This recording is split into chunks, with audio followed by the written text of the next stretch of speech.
Shelling happening in and around Kyiv tonight following a Russian strike in the west of Ukraine on a fuel depot earlier today. Let's get the latest military developments with CNN military analyst Colonel Cedric Layton. Colonel, appreciate you joining us once again to give us your perspective on this and to take us through the map there and the strategy. Ukrainians are fighting ferociously. Russian forces are largely stalled in several parts of Ukraine. Over a month into this war, just over a month into this war, what options does Putin have right now? Well, that's a great question, Don. What we're looking at here is, of course, the area around Kyiv, which is right here, of course, and then you've got Kharkiv and you've got Mariupol. All of these areas are centers of fighting, and that is one of the biggest issues that they have. Where do they divide their forces and what do they do next? It seems as if the Kyiv battle is basically stalled out for Putin, and we'll talk about that in just a second. But when you look at Kharkiv and Mariupol, you have two very different scenarios fairly close to each other. Kharkiv, the Russians have not been able to move forward, even though Kharkiv is within 30 miles of the Russian border. Mariupol, on the other hand, appears to be in essence, a Russian victory at this point, and that's because the city is a complete wasteland, completely destroyed by the Russians. Over 90% of the buildings there are completely gone. This area right here in the south around Kherson, that's another area where the Russians had thought they could move in different directions, such as to the west or to the north of this. None of that is happening. It is, at least at this present time. So what we're dealing with here is Putin has to figure out what he wants to do next. And one of the possible things that he can do is divide the country, as you had been speaking about earlier. And that would mean something like this. Would go over to Russia, and that would be a possible solution to what the Russians are thinking, at least a temporary solution.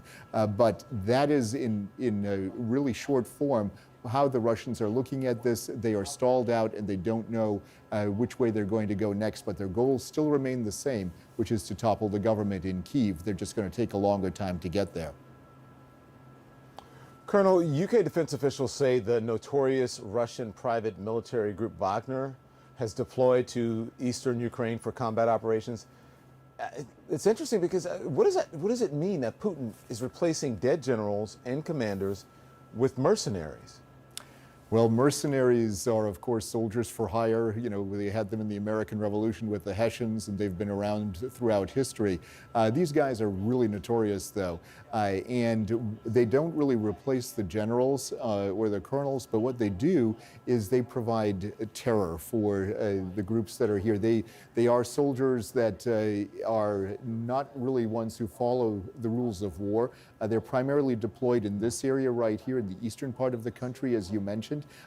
Their possible mission is to mop up what's going on in Mariupol and finish off the rest of the resistance there. They could potentially be used in other areas like Kharkiv and potentially in Melitopol and some of the other areas around here in the south. So they are going to be the group that would be used to do those kinds of mopping up operations, and they're known for their brutality, and that's what makes them particularly gruesome and not ones to mess with if you're standing there alone fighting these guys. Oh, just awful. The Pentagon is deploying 6 U.S. Navy electronic warfare jets to Germany, accompanied by more than 200 air crew, pilots, and maintenance staff. Now, the planes can be used for radar jamming. So tell us about these jets. Could they be used to help Ukraine from NATO airspace? Absolutely, they could be, because they have the range that would allow them to do what's called suppression of enemy air defenses, or SEAD in the military acronym. What they have is pods on the aircraft that provide jamming capabilities. They also have missiles that can be used to fire at targets if they're targets that are active, that are painting, as we call it, this particular jet or other jets in a package.